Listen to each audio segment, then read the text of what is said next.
નમસ્કાર વિદ્યાર્થી મિત્રો, કેમ છો? મજામાં? ધોરણ 8 વિષય વિજ્ઞાન, પ્રકરણ નંબર 3, સંશ્લેષિત રેસાઓ અને પ્લાસ્ટિક. તો પ્રથમ પ્રશ્ન એ થાય કે સંશ્લેષિત એટલે શું? તો તમને એનો જવાબ પણ આપેલો છે, કૃત્રિમ, જેને આપણે માનવ નિર્મિત અથવા તો માનવ વડે બનેલું એવું પણ કહી શકીએ છીએ. તો બાળમિત્રો, આજના પ્રથમ તાસમાં ફક્ત ને ફક્ત આપણે સંશ્લેષિત રેસાઓનો અભ્યાસ કરવાનો છે, અને ત્યાર પછીનો તાસ જ્યારે આવશે ત્યારે આપણે પ્લાસ્ટિક એટલે શું એનો પણ અભ્યાસ કરીશું. તો પ્રથમ જોઈએ સંશ્લેષિત રેસાઓ. Synthetic fibres. આપણે જે કપડાં પહેરીએ છીએ તે કપડામાંથી બનેલા હોય છે, બરાબર? જે કપડાં પહેરીએ છીએ તે શેમાંથી બનેલા હોય? કાપડમાંથી. કુદરતી કે કૃત્રિમ સ્ત્રોતમાંથી કાપડ બનાવવામાં આવે છે. એક તો કુદરતી સ્ત્રોત અથવા તો કૃત્રિમ. તો કુદરતી એટલે શું? તો કે જે વનસ્પતિમાંથી પ્રાપ્ત થતું હોય, પ્રાણીઓમાંથી પ્રાપ્ત થતું હોય તેવું. દાખલા તરીકે કપાસ છે, પછી શણ નામની જે વનસ્પતિ છે, શણના આપણે કોથળા બને છે તે શણ છે. ત્યારબાદ પ્રાણીઓ, ઘેટા, બકરા જે છે એના ઉપરથી જે ઊન લેવામાં આવે છે તે ઊન છે. આ શું છે? કુદરતી રેસા. કૃત્રિમ રેસાઓ તો કે જે માનવ સર્જિત, કેટલાકમાં કુદરતી રીતે પદાર્થો લીધા હશે, એમાં કેમિકલ મિક્સ કર્યું હશે, અથવા તો બધા કૃત્રિમ પદાર્થોમાંથી બન્યા હશે, તેવા જે રેસાઓ છે તેને આપણે કૃત્રિમ રેસાઓ કહીએ છીએ. અથવા તો કૃત્રિમ રેસાઓ જે છે એ કાપડ બનાવવા માટે ઉપયોગી છે. શું તમે થોડા કુદરતી રેસાઓના નામ આપી શકો? તો કે ચોક્કસ. કયા કયા મેં તમને હમણાં કીધા છે કુદરતી રેસાઓમાં?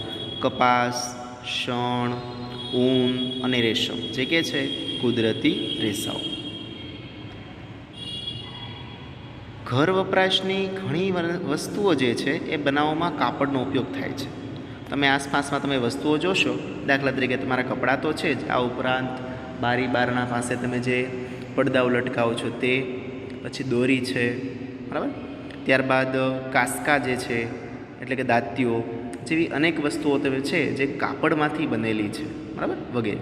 કાપડ મીન્સ કે અમુક જે પ્લાસ્ટિક ટાઈપનું પણ હોય છે તેની વાત છે. તો ચાલો કેટલીક એવી સામાન્ય વસ્તુઓની યાદી તૈયાર કરીએ કે જે કાપડમાંથી બનેલી હોય. તો પ્રથમ તમે જોશો બારીના પડદા, પગલૂછણિયા છે, બરાબર? આ ઉપરાંત બેસવાના આસન છે, ચાદર છે, ગાલીચા છે, જે શેમાંથી બનેલા છે? કાપડમાંથી બનેલા છે. હવે આ યાદીમાંથી કુદરતી રેસામાંથી બનેલી વસ્તુઓ તથા કૃત્રિમ રેસામાંથી બનેલી વસ્તુઓને અલગ પાડવાની છે. તો દાખલા તરીકે પ્રથમ લઈએ આપણે સુતરાઉ કાપડનો રૂમાલ છે, બરાબર? તો કેવું કાપડ છે? સુતરાઉ કાપડ. એમાં વસ્તુનું નામ લખી, દાખલા તરીકે રૂમાલ. તો એ શેનો પ્રકાર આવશે રેસાના પ્રકારમાં? તો કે કુદરતી, કારણ કે સુતરાઉ એટલે કે આપણે ઊનમાંથી બનેલું છે એટલે કુદરતી છે, બરાબર? બીજું લઈએ કે ઊન. તો ઊનમાંથી શું બન્યું હશે? ઊનમાંથી તમારું સ્વેટર છે અથવા તો ગાલીચા છે, એકદમ મુલાયમ હોય તેવા. તો જે સ્વેટર છે અથવા તો ગાલીચા જે છે એ શેમાંથી બન્યા હશે? તો તમારે બીજા ખાનાની અંદર લખવાનું રહેશે શું? તો કે એ છે કુદરતી રેસા. અહીંયા તમારે ગાલીચા લખો અથવા તો સ્વેટર લખો. અહીંયા શું લખ્યું હતું તમે? રૂમાલ. તો રૂમાલ તમારો સુતરાઉ કાપડનો હોય, જે છે કુદરતી રેસા, બરાબર? હવે ચોથું જોઈએ, ત્રીજું જોઈએ. તો એની અંદર તમે લઈ શકો છો તમારા જે કુદરતી કાપડમાંથી નથી બનેલા તેવા વસ્તુઓ. દાખલા તરીકે છત્રી જે છે, બરાબર? છત્રી છે તો છત્રી શું છે? કૃત્રિમ રેસા, એ કુદરતી રીતે બનતું નથી. ત્યાર પછી તમે જો નાયલોન. તો નાયલોન જે કાપડ છે એના કપડાં પણ તમે પહેરતા હશો, તો એ શેમાં આવે છે? કૃત્રિમ રેસામાં. તો આવી રીતે તમે આની અંદર વર્ગીકરણ કરી શકો છો, જેમાં વસ્તુનું નામ લખવાનું છે અને એક તરફ તેના રેસાનો પ્રકાર લખવાનો છે. હવે વિચારો કે શા માટે કેટલાક રેસાઓ તમને કૃત્રિમ રેસાઓ તરીકે ઓળખ્યા? તો પ્રશ્ન તો છે જ, આવું શા માટે કે કૃત્રિમ રેસા જ કેમ કહેવાય? તો આગળ પણ મેં પાઠની શરૂઆતમાં વાત કરી છે કે માનવ નિર્મિત છે. કેવા છે? માનવ નિર્મિત છે, માટે તેને કૃત્રિમ રેસાઓ કહે છે. કુદરતી રીતે બનતા નથી.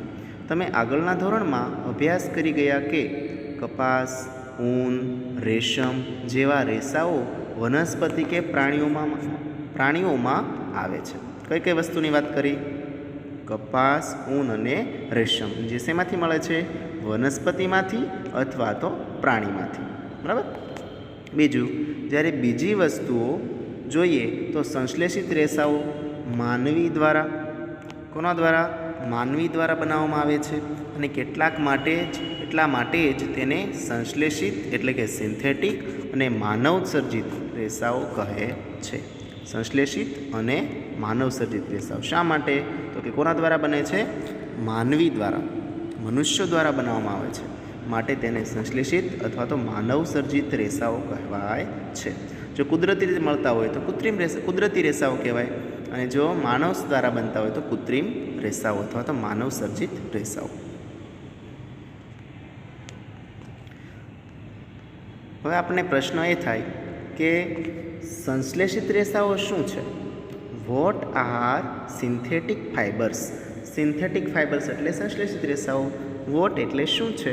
તો આપણને એવો પ્રશ્ન થાય કે આ બધી વસ્તુઓ છે શું ખરેખર?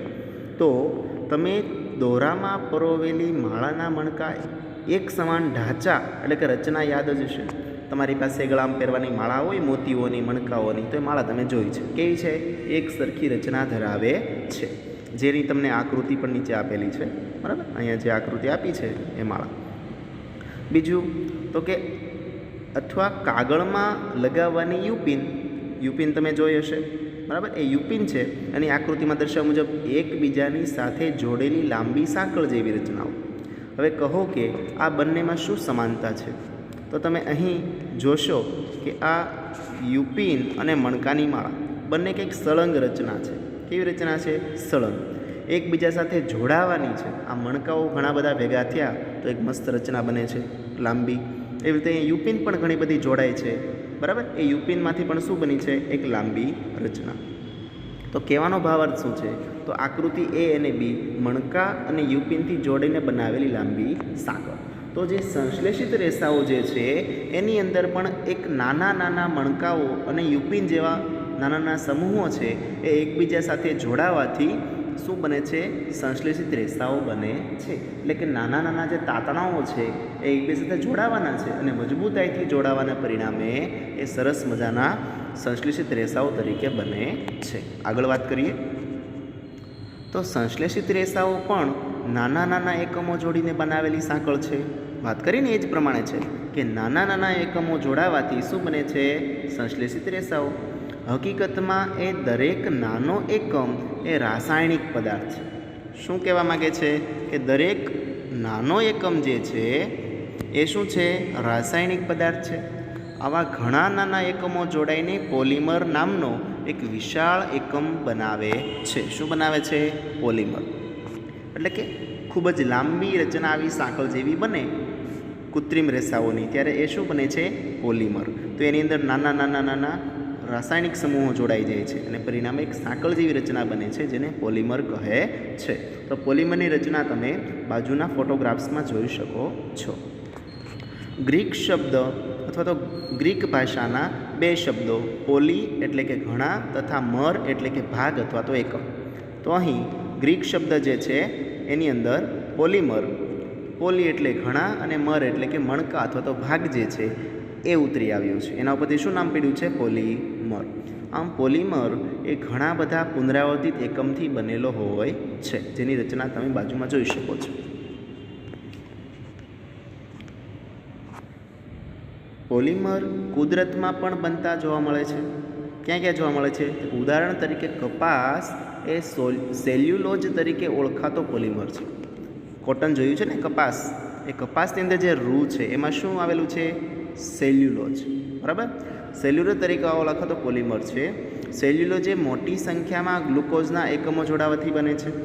તો અહીં તમને ગ્લુકોઝના એકમો જોડાવાથી સેલ્યુલોજની રચના થાય છે એ પણ દર્શાવ્યું છે. તો ધ્યાનથી જુઓ તો કે અહીં આકૃતિમાં સેલ્યુલોજ જે બને છે એની અંદર કોણ છે? તો કે નાનો એકમ તરીકે ગ્લુકોઝ આવેલો છે. બરાબર, આ ગ્લુકોઝના એકમો વારંવાર જોડાવાથી, સાંકળની જેમ જોડાવાથી સેલ્યુલોજ નામનું પોલિમર બને છે.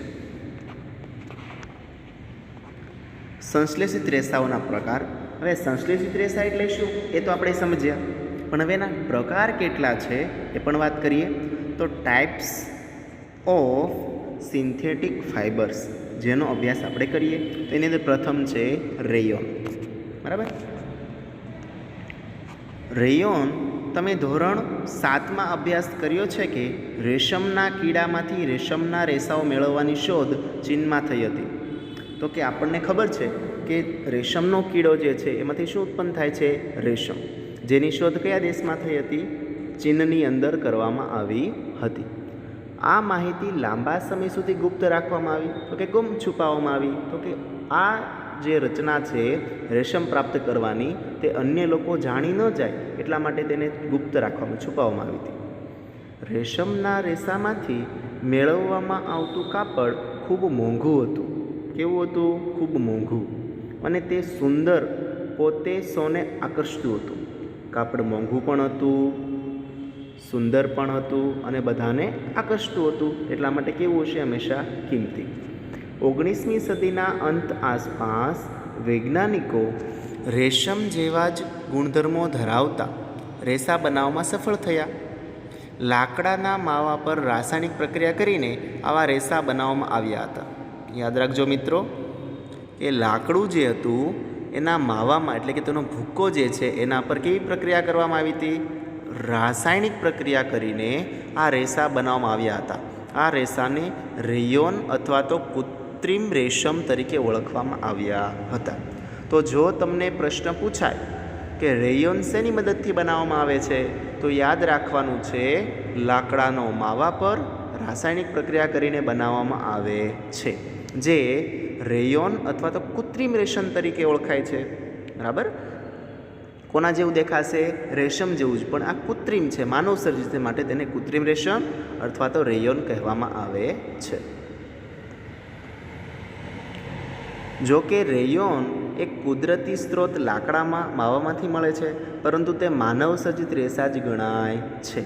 તે રેશમ કરતાં સસ્તા છે અને તેને રેશમના રેસાની માફક વણી શકાય છે. આપણને એવો પ્રશ્ન થાય કે આ જે રેયોન છે, બરાબર, એ લાકડામાંથી શા માટે બનાવવામાં આવે છે? કુદરતી રીતે મળે જ છે, બરાબર, તો કૃત્રિમ રીતે બનાવવાની જરૂર શા માટે પડી? તો કે એ જે રેશમ છે એના કરતાં રેયોન પ્રમાણમાં સસ્તું છે અને તેને રેશમની માફક વણી પણ શકાય છે. તેને ઘણા બધા પ્રકારના રંગોથી રંગી શકાય છે. રેયોનના રેસાને કપાસના રેસા સાથે વણીને ચાદરો અથવા ઊન સાથે વણીને ચટાઈઓ બનાવવામાં આવે છે.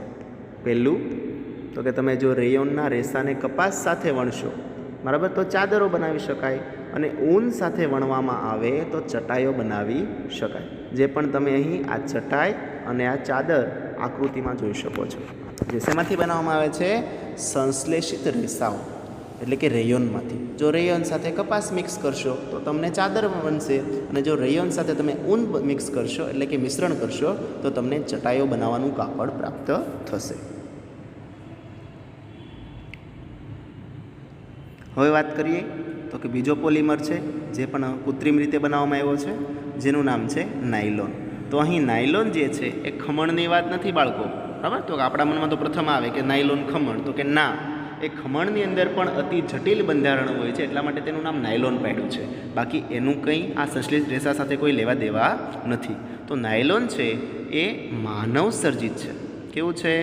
માનવ સર્જિત રેસા છે. કોઈ પણ પ્રકારના કુદરતી કાચા માલ, એટલે કે વનસ્પતિજન્ય કે પ્રાણીજન્ય, કુદરતી કોને કહેવાશે? તો કે યા તો તે વનસ્પતિમાં મળવું જોઈએ અથવા તો તે પ્રાણીમાંથી મળવું જોઈએ, તો તેને કુદરતી કાચો માલ કહેવાય. બરાબર? તો કુદરતી કાચા માલના ઉપયોગ કર્યા વગર ઈસવીસન 1931માં બનાવવામાં આવ્યું. શેમાંથી બનાવવામાં આવ્યું? તો કે કોલસો, પાણી તથા હવા. કોલસો, પાણી તથા હવાથી. તે સૌપ્રથમ સંપૂર્ણ સંશ્લેષિત રેસા હતા. પ્રથમ કેવા હતા? સંપૂર્ણ સંશ્લેષિત. એમાં એક પણ પદાર્થ કુદરતી હતો નહીં, બધી જ કૃત્રિમ વસ્તુઓનો ઉપયોગ કરીને બનાવવામાં આવ્યું હતું. એટલા માટે તે સૌપ્રથમ સંપૂર્ણ સંશ્લેષિત રેસા તરીકે હોય તો એ કોણ હતું? નાયલોન. બરાબર? 1931માં તેની બનાવટ થઈ હતી, જેની બનાવટમાં કોલસો, પાણી તથા હવાનો ઉપયોગ કરવામાં આવ્યો હતો. તો નાયલોન શું છે? તો કે નાયલોન રેસા મજબૂત, તેની મજબૂતાઈ વધારે છે. પછી સ્થિતિસ્થાપક, એટલે ખેંચાણ ક્ષમતા ધરાવે છે, તેને ખેંચી શકાય છે. હળવા છે, વજનમાં કેવા છે? હળવા. તે ચમકદાર તથા સરળતાથી ધોઈ શકાય છે. બરાબર? ચમકદાર એટલે ચમકવાળા અને સરળતાથી ધોઈ શકાય તેવા હોવાથી તે કાપડ બનાવવા માટે ખૂબ જ પ્રચલિત છે. કારણ કે આપણે જે કપડાં પહેરીએ છીએ એ હંમેશા મજબૂત હોવા જોઈએ, સામાન્ય રીતે ખેંચી શકાય એવા કમ્ફર્ટેબલ હોવા જોઈએ, વજનમાં હળવા હોવા જોઈએ, ચમકદાર હોવા જોઈએ, સરળતાથી ધોઈ શકાય તેવા હોવા જોઈએ. તો શું છે, આ બધા જ ગુણધર્મોને કારણે આ નાયલોન છે એ કાપડ બનાવવા માટે ખૂબ જ પ્રચલિત છે. નાયલોનમાંથી બનેલી ઘણી બધી વસ્તુઓ જેવી કે મોજા, દોરડા, તંબુ, ટૂથબ્રશ, કારના સીટ બેલ્ટ, સ્લીપિંગ બેગ એટલે કે સૂવા માટેની જે પથારીના ફુગા હોય છે તો એનું જાડું કાપડ હોય છે તે, પડદા વગેરે વાપરીએ છીએ.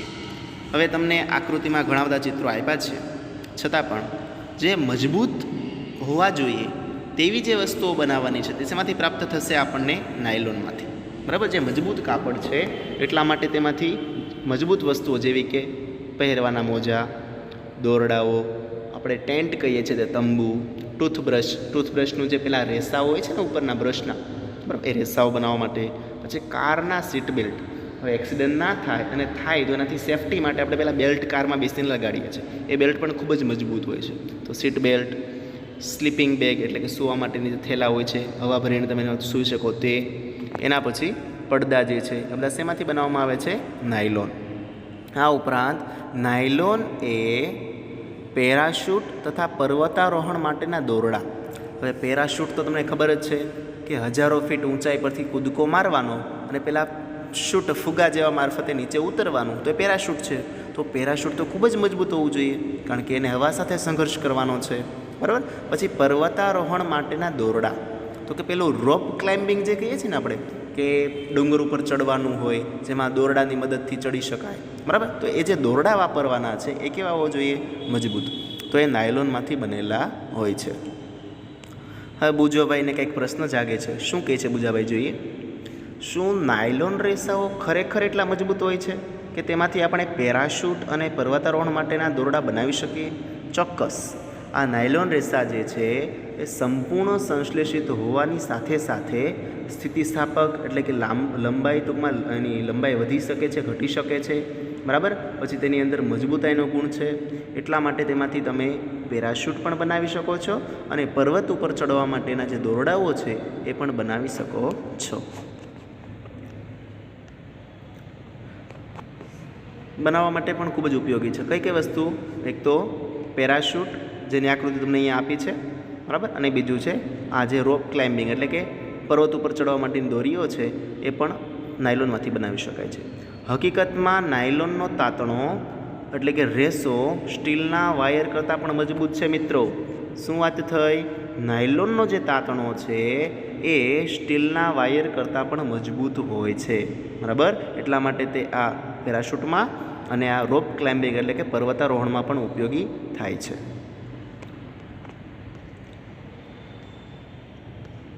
હવે એક પ્રવૃત્તિ કરવાની છે. શેના માટે? તો કે આ દોરડા જે બને છે એની મજબૂતાઈ તપાસવા માટે. તો પ્રવૃત્તિ છે 3.1. શું કરવાનું છે? એક ક્લેમ્પવાળું લોખંડનું સ્ટેન્ડ લો, એક 60 સેન્ટીમીટર લાંબો દોરો લો. આ દોરાને મુક્ત રીતે લટકે તે રીતે સ્ટેન્ડ સાથે આકૃતિમાં દર્શાવ્યા પ્રમાણે બાંધો. આ તમારું લોખંડનું સ્ટેન્ડ છે, એની અંદર આ એક 60 સેન્ટીમીટર લંબાઈની દોરી લેવાની છે. બરાબર. આ મજબૂત ચીપિયા વડે હૂક વડે બાંધેલું જ છે. હવે એના ઉપર શું કરવાનું? નીચે એક ત્રાજુ એટલે કે પલ્લું બાંધવાનું છે. એના ઉપર વારાફરતી શું મૂકવાના છે? વજનિયા. એવી કંઈક પ્રવૃત્તિ છે. ક્લેમ્પથી લટકતા દોરાવાળું લોખંડનું સ્ટેન્ડ. તો કરવાનું શું? તો કે આ પ્રવૃત્તિમાં તમારે વારાફરતી આ જે દોરી જે છે, બરાબર, આ દોરી એ ચેન્જ કરવાની છે, બદલવાની છે. કોઈક વાર કપાસમાંથી એટલે કે સુતરાઉ દોરી, પછી રેશમની દોરી, પછી તમે આ જે રેયોન હતું એની દોરી, નાયલોનની દોરી, એવી રીતે તમારે અલગ અલગ દોરી વારાફરતી બાંધવાની અને જોવાનું કે કેટલો વજન સહન કરી શકે છે અથવા તો ખમી શકે છે. પ્રવૃત્તિ જોઈએ. તેમાં મુક્ત છેડે એક પલ્લું બાંધો જેથી તેમાં વજન મૂકી શકાય. શું બાંધવાનું છે? પલ્લું. નીચે જોયું તમે. દોરી તૂટી જાય ત્યાં સુધી તેમાં એક પછી એક વજન ઉમેરતા જાઓ. સમજો કે 50-50 ગ્રામ તમે એડ કરતા જાઓ તો તમને ખબર પડશે કે કયા વજન સાથે એ દોરી નીચે તૂટીને પડી જાય છે. તો દોરો તોડવા માટે જરૂરી પડેલા કુલ વજનની નોંધ કરો. આ વજન રેસાની મજબૂતાઈ દર્શાવે છે. તો પેલું શું બાંધ્યું તમે? રેશમ. તો રેશમમાં કેટલા વજન માટે તૂટે છે એ વજન તમારે અહીંયા નોંધવાનું. બીજું, આ વજન રેસાની મજબૂતાઈ એટલે કે સ્ટ્રેન્થ દર્શાવે છે. આ પ્રવૃત્તિનું પુનરાવર્તન ઊન માટે, પોલિએસ્ટર માટે, રેશમ તથા નાયલોનના દોરા લઈને પણ કરો. મળેલી માહિતીને કોષ્ટકમાં દર્શાવ્યા મુજબ નોંધો. દોરાઓની તેની મજબૂતાઈ મુજબ ચડતા ક્રમમાં ગોઠવો. તો બાળકો, અહીં જે કોષ્ટક આપ્યું, પ્રથમ કપાસ. આપણને ખબર હોય કે કપાસનો રેસો હોય એ સામાન્ય રીતે કાચો હોય. સુતરાઉનો દોરો તમે જોયો છે, તો એ ખૂબ જ ઓછું વજન સહન કરશે. ત્યાર પછી ઊન, તો ઊન પ્રમાણમાં થોડીક વધારે મજબૂત હોય તો એના કરતાં વધારે વજન સહન કરશે. ત્યાર પછી રેશમ, તો ઊન અને કપાસ કરતાં રેશમ જે છે એ વધારે મજબૂત હોય છે અને મુલાયમ હોય છે, માટે એના કરતાં પણ વધારે વજન સહન કરી શકે છે. જ્યારે નાયલોન જે છે એ અતિ મજબૂત હોવાના કારણે, ખૂબ જ મજબૂત હોવાના કારણે વધારે પ્રમાણમાં વજન સહન કરશે. કોની સરખામણીમાં? અહીં આપેલા જે ત્રણેય રેસાઓ છે એની સરખામણીમાં વધારે વજન ખમી શકશે. તમે દોરાને લટકાવવા માટે હૂક અથવા દિવાલમાં રહેલી ખીલ્લીનો પણ ઉપયોગ કરી શકો છો. કેમ? તો કે જો તમારી પાસે આવું સ્ટેન્ડ નથી, શું નથી? સ્ટેન્ડ, અને તમારે પ્રયોગ કરવો છે, તો સમજો કે તમે દિવાલની અંદર કોઈ મોટી ખીલી લગાડી દો તો પણ ચાલે, અથવા તો કોઈ હૂકની મદદથી પણ તમે તમારા ધાબા સાથે લટકાવીને એની સાથે દોરી લટકાવી શકો છો. જેના નીચેના છેડે પોલિથીનની થેલી લટકાવી શકો. હવે સમજો કે ત્રાજવું પણ નથી. શું નથી? ત્રાજવું. પહેલાં શું નહોતું? સ્ટેન્ડ. હવે શું નથી? ત્રાજવું. તો એના વિકલ્પ તરીકે તમારે શું લેવાનું? પોલિથીનની થેલી અહીંયા બાંધી દેવાની, એની અંદર વજન ત્યાં મૂકવાનું.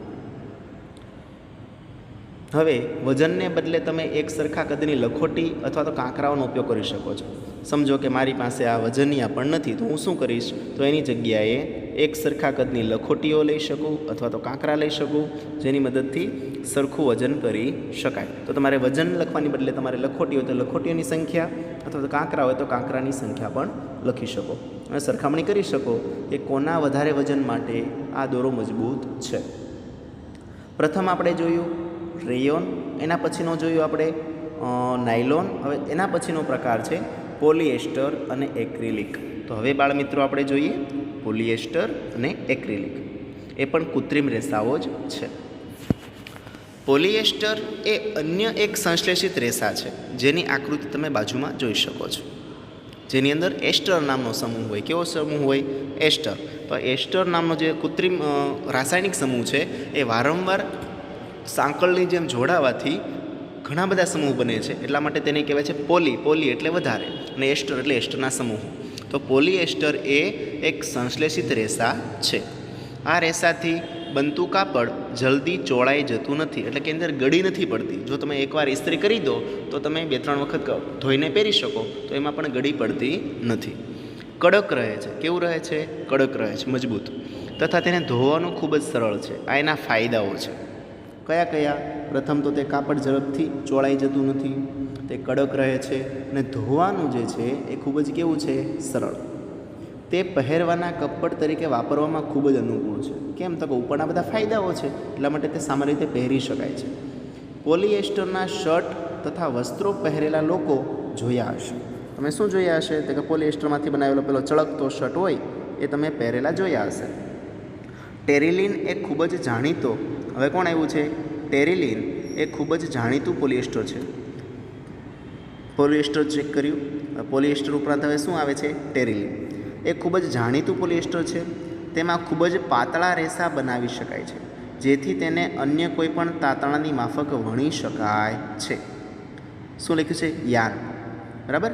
આપણે જે સુરતની અંદર યાન કાપડ બનાવવાના જે યાનના મશીનો છે, તો યાન એટલે શું? તો કે જે રેસાઓ છે એને વણવા અને ગૂંથવાના.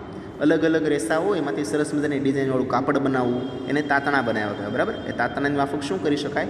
વણી શકાય. તો અહીં યાન આવ્યો છે શબ્દ, એટલા માટે તમને મેં ભારપૂર્વક સમજાવ્યું છે કે યાનના જે મશીન હોય છે, તમે કહો કે અહીંયા યાનના મશીન ચાલે છે, તો અહીંયા શું થતું હશે?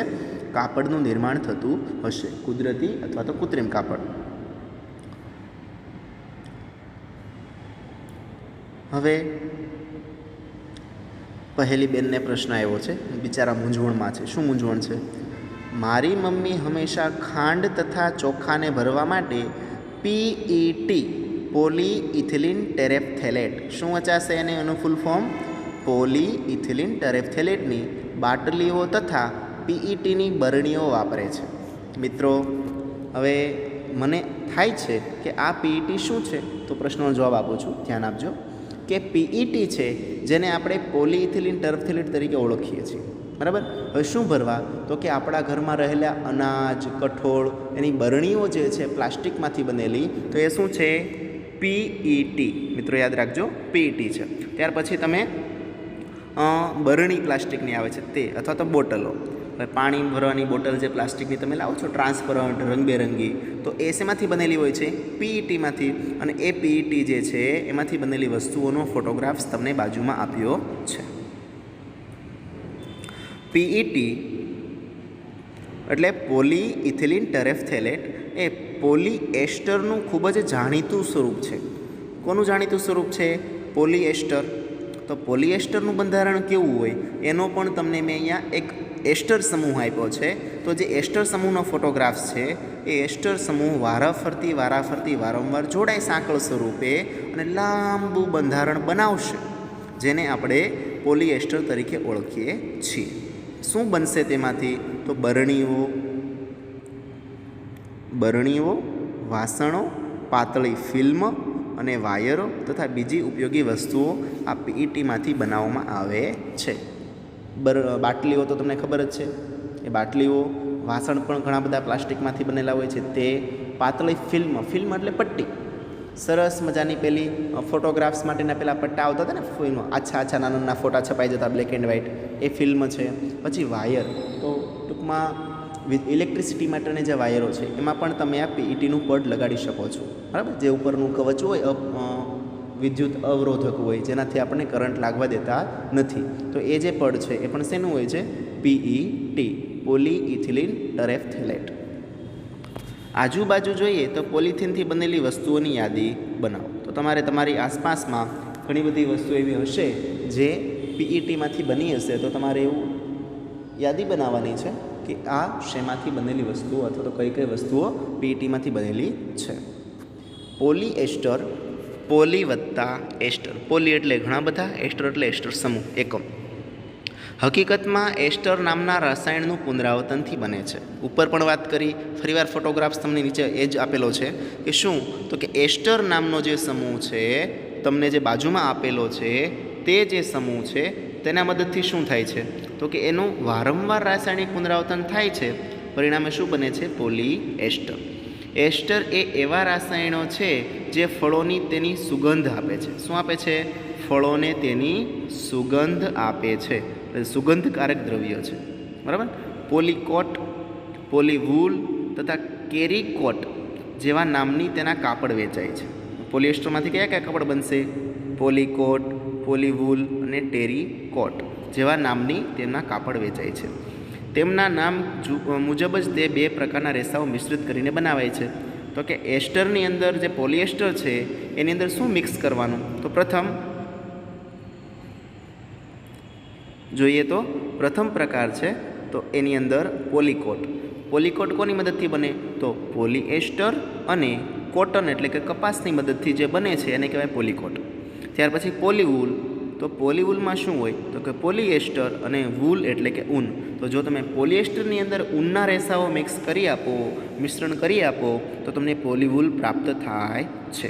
જે અનેક પ્રકારના જે કાપડો છે તે માર્કેટમાં વેચાતા જોવા મળે છે. આપણે શિયાળામાં સ્વેટર તથા શાલ કે ધાબળાનો ઉપયોગ કરીએ છીએ. કેમ? તો કે ઠંડીથી બચવા માટે શું પહેરીએ?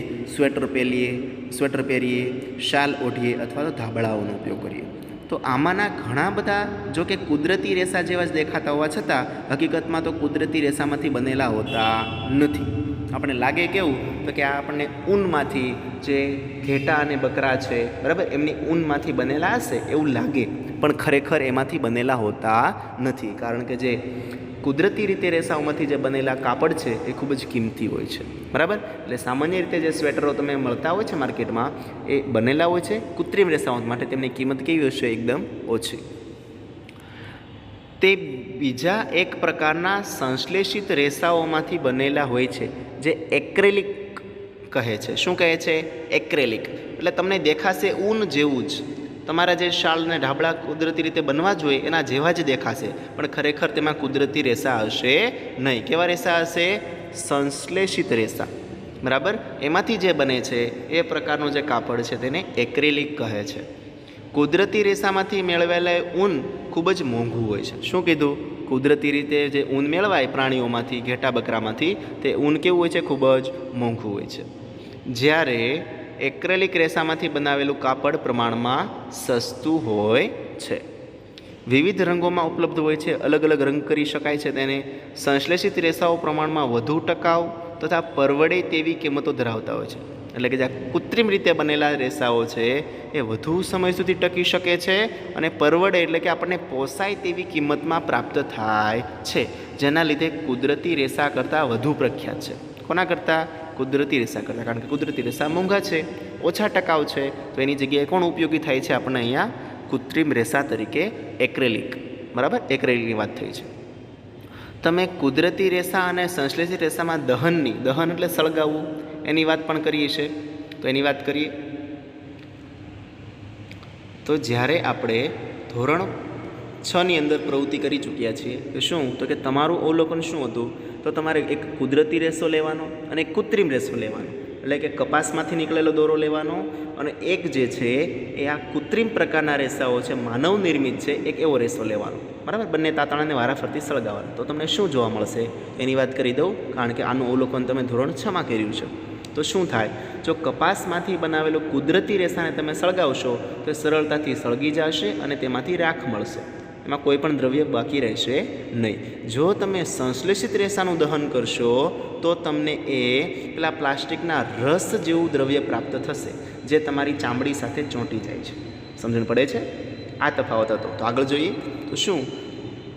જ્યારે તમે સંશ્લેષિત રેસાઓનું દહન કરો છો ત્યારે તેની વર્તણૂક કુદરતી રેસાઓ કરતાં જુદી હોય છે. વર્તણૂક એટલે તેની અસરો કેવી હોય છે? કુદરતી રેસાઓ કરતાં જુદી હોય છે. શું થાય? તો કે તમે નોંધ્યું હશે કે ગરમ કરવાથી સંશ્લેષિત રેસાઓ પીગળી જાય છે. કોના જેમ? પેલું પ્લાસ્ટિક પીગળે તેના જેમ.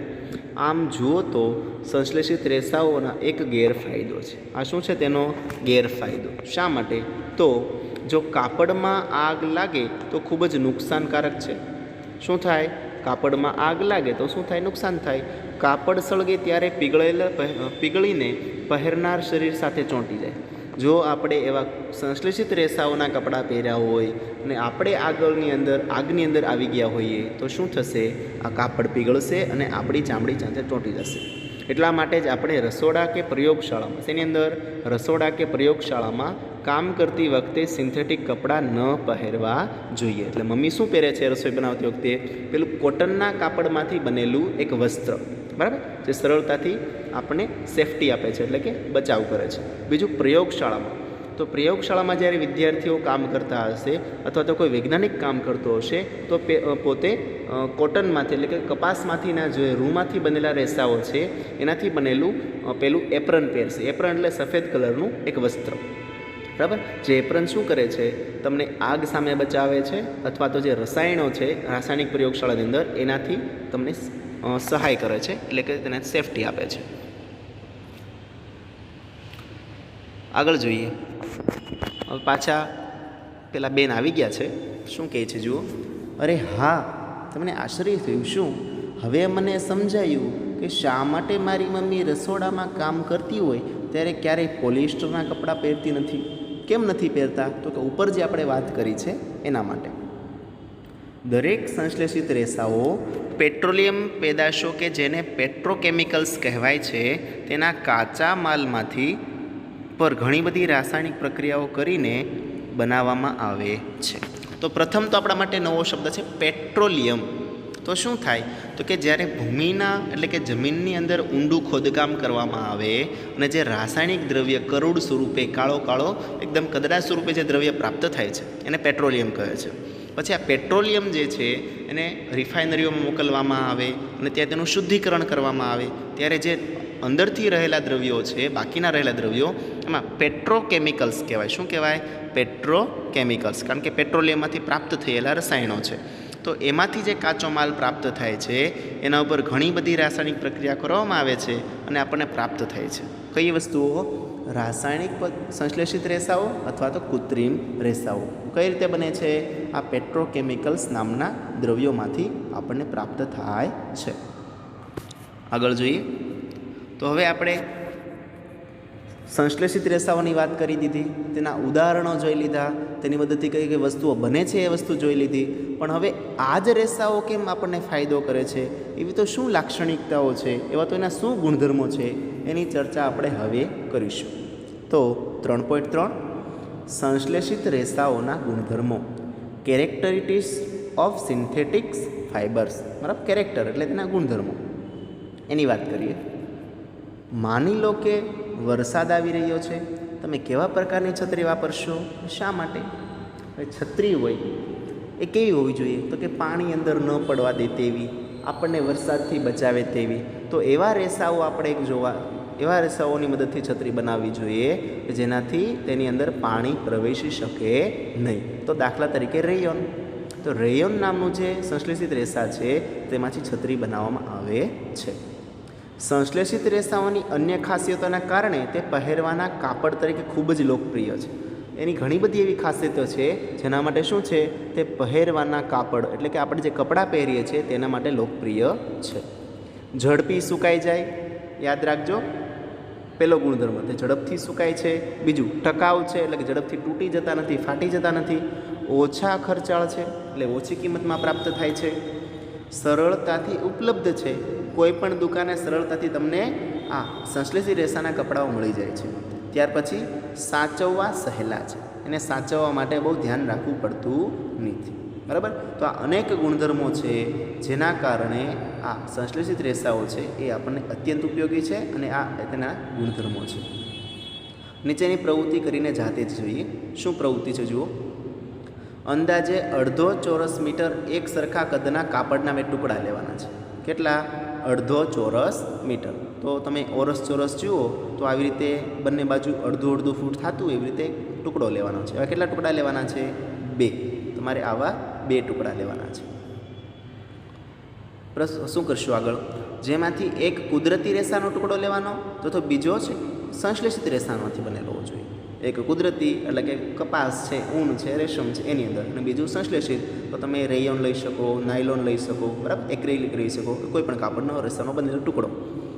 આ કાપડના ટુકડા પસંદ કરવા માટે તમે તમારા વાલીની મદદ લઈ શકો છો. જો કે તમને કન્ફ્યુઝન થતું હોય કે કયું કુદરતી અને કયું સંશ્લેષિત છે, તો એના માટે તમે તમારા માતા પિતાની મદદ પણ લઈ શકો છો. બંને કપડાને સમાન પ્રમાણમાં પાણી ભરેલા એક પાત્રમાં ભીજવી દો. બંને ટુકડાને શું કરવાનું? એક સરખું ભરેલું પાણીનું પાત્ર છે એની અંદર 2 ટુકડાને ભીજવવાના છે, પલાળવાના છે. 5 મિનિટ બાદ ટુકડાઓને પાત્રમાંથી બહાર કાઢીને સૂર્યપ્રકાશમાં સૂકવી દો. હવે 5 મિનિટ થઈ જાય એટલે બંને ટુકડાને બહાર કાઢવાના.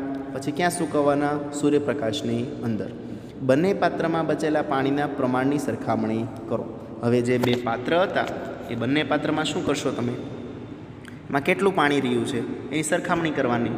તો મિત્રો હું તમને ચોખવટ સાથે જવાબ આપું છું, સચોટ પરિણામ સાથે, કે શું? તો કે પ્રથમ જે છે એ કુદરતી રેસાવાળું હશે એ પાણી જે પાત્ર છે એમાં પાણીનું પ્રમાણ ઓછું હશે, જ્યારે કૃત્રિમ રેસાવાળું જે પાત્ર છે એમાં પાણીનું પ્રમાણ વધારે હશે. કેમ આવું? તો કુદરતી રેસાઓ જે છે એ પાણીનું વધારે શોષણ કરે છે, જ્યારે કૃત્રિમ રેસા જે છે એટલે કે સંશ્લેષિત રેસાઓ જે છે એ પાણીનું ઓછું શોષણ કરે છે. એટલે પ્રથમ પાત્રમાં પાણીનું પ્રમાણ ઓછું હશે અને દ્વિતીય પાત્રમાં પાણીનું પ્રમાણ વધારે હશે. બીજું તારણ શું જોવા મળે તો જોઈએ. શું સંશ્લેષિત રેસાઓમાંથી બનેલા કાપડના ટુકડાએ કુદરતી રેસામાંથી બનેલા જે કાપડના ટુકડા જે છે એના કરતાં વધારે કે ઓછું પાણી વાપર્યું? તો હા, ચોક્કસ. વધારે કે ઓછું, ત્રાસી લીટી આપી છે એટલે બેમાંથી એક જ ચોઈસ કરવાની છે, એક જ પસંદ કરવાનું છે. શું? સંશ્લેષિત રેસામાંથી બનેલા કાપડના ટુકડાએ કુદરતી રેસા કરતાં, જે બનેલા કાપડ કરતાં વધારે કે ઓછું પાણી વાપર્યું? તો સંશ્લેષિત રેસાએ ઓછું પાણી વાપર્યું અને કુદરતી રેસાએ વધારે પાણી વાપર્યું. શું તેણે કોરા થવામાં વધારે ઓછો સમય લીધો? તો કે હા. તો કે જો સંશ્લેષિત રેસાએ પાણી ઓછું શોષણ કર્યું છે માટે તે સૂર્યપ્રકાશમાં ઝડપથી સુકાઈ જાય છે, જ્યારે કુદરતી રેસા જે છે એને પાણીનું વધારે શોષણ કર્યું છે, માટે તે સૂકવવા માટે વધારે સમય લાગશે. કોરા થવા એટલે કે સુકાવવા માટે. આ પ્રવૃત્તિ સંશ્લેષિત રેસાના ગુણધર્મો વિશે જાણી શકાય છે. કે શું જાણી શકાય? તો ઉપર પણ એના ગુણધર્મો જોયા છે. પ્રમાણમાં સસ્તું છે, ટકાઉ છે, બરાબર, ઓછું ખર્ચાળ છે વગેરે ગુણધર્મો. ઝડપથી સુકાઈ જાય છે, ત્યાર પછી ઓછા પાણીનું શોષણ કરે છે, એટલે કે ઓછા પાણીએ તમે કપડાં ધોઈ શકો છો. આ બધા જ ગુણધર્મોના કારણે આપણે આ સંશ્લેષિત રેસા માટે ઉપયોગમાં લઈ શકીએ છીએ. તમારા વાલી પાસેથી કુદરતી રેસાઓની સરખામણીએ આ રેસાઓના કાપડનું ટકાઉપણું તથા કિંમત તથા જાળવણી વિશે જાણી લો. તો શું જાણવાનું છે? તમારા વાલીને પૂછવાનું કે આપણે કુદરતી એટલે કે જે કપાસમાંથી સુતરાઉ કાપડના જે કપડાં છે એ, અથવા તો કૃત્રિમ રીતે જે આપણે પોલિએસ્ટરના કપડાં છે, બરાબર, એ બધા કપડાં, અથવા એક્રેલિક રેસા છે, રેયોન છે, એના કપડાં જે પહેરીએ છીએ તો એમાં ટકાઉ કયું છે, એટલે કે કયો કપડાં વધારે સમય સુધી ચાલે છે એ પ્રશ્ન. બીજું, તેની કિંમતમાં શું તફાવત છે એ પ્રશ્ન. અને તેની જાળવણી માટે આપણે શું કરવું પડે છે તે પ્રશ્નોનો તફાવત તમારે જાણી લાવવાનો છે, જે હું તમને આવતા તાસની અંદર પાછો પુનરાવર્તન સાથે પૂછીશ. તો અહીંયા આપણે આજનો આ પ્રથમ તાસ આના માટેનો ચેપ્ટરનો રાખીએ છીએ. તો આપેલો પાઠ શાંતિથી વાંચવાનો છે ધ્યાનપૂર્વક, અને ત્યાર પછી તેના માટેના જે વિસ્તારથી લખવાના પ્રશ્નો આપ્યા હશે એ તમારે તમારા પાકી બુકની અંદર, વિજ્ઞાનની ચોપડી બુકની અંદર લખવાના રહેશે. તો ચાલો બાળમિત્રો.